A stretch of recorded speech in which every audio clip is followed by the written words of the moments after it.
Most people think arguments are won with words, better logic, better vocabulary, better speaking skills. Wrong.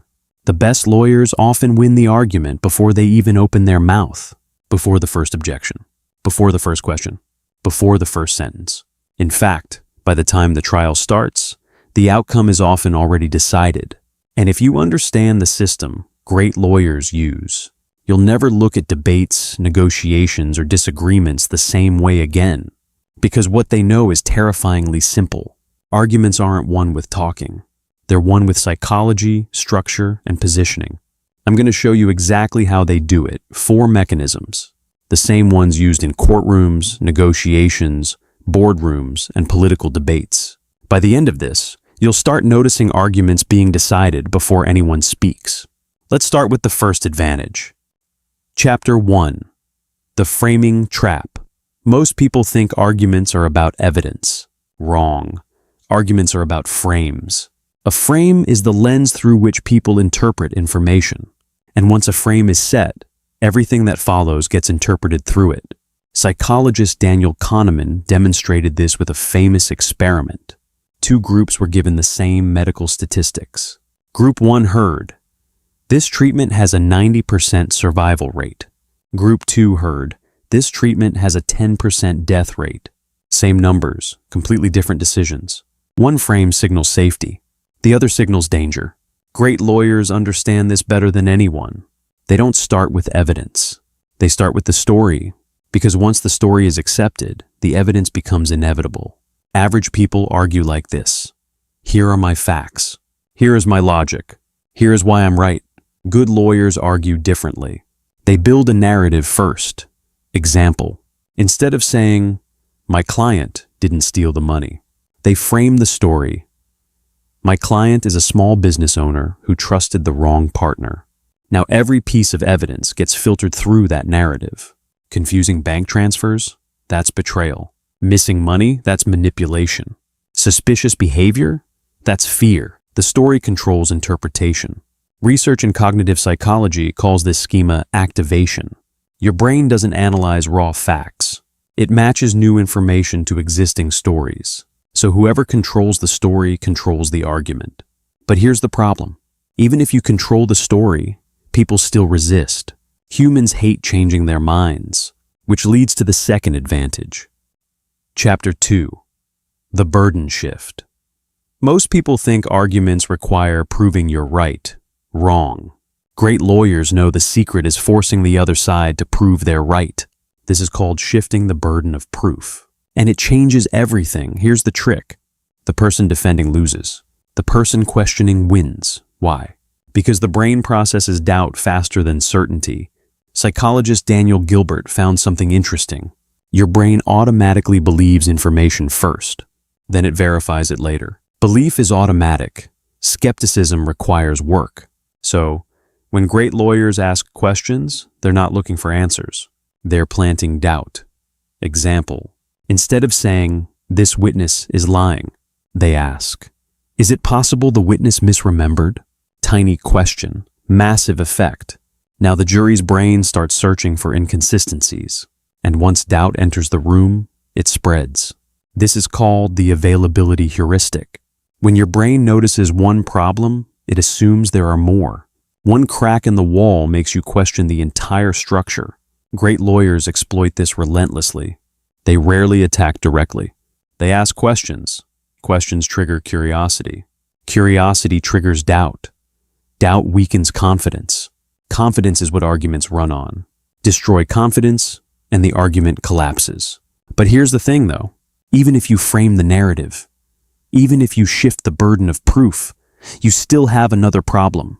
People trust confidence, which leads to the third advantage. Hit subscribe before you forget this one.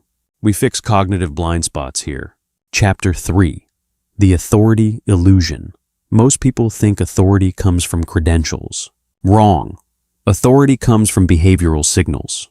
And great lawyers broadcast authority constantly. Psychologist Amy Cuddy studied how body language affects perception. Within seconds, people decide whether someone is competent or not. Not based on arguments. Based on presence, posture, voice pace, eye contact. Your brain evolved to detect dominance instantly. Why? Because for most of human history, authority meant survival. The confident leader probably knew where the food was. The uncertain one probably got eaten. So your brain still runs the same algorithm. Confidence equals credibility. Great lawyers exploit this in subtle ways. They speak slowly. They pause. They maintain calm. Why? Because speed signals anxiety. Pauses signal control. Think about it. Who sounds more confident? Person A. Well, I think maybe the evidence suggests. Or person B. The evidence shows something very different. Same information, different perception. Research from Princeton found that listeners judge credibility within half a second of hearing a voice. Half a second. The argument hasn't even started yet, which means perception happens before logic. Great lawyers understand this. They aren't just presenting information. They're performing competence. But here's the thing though.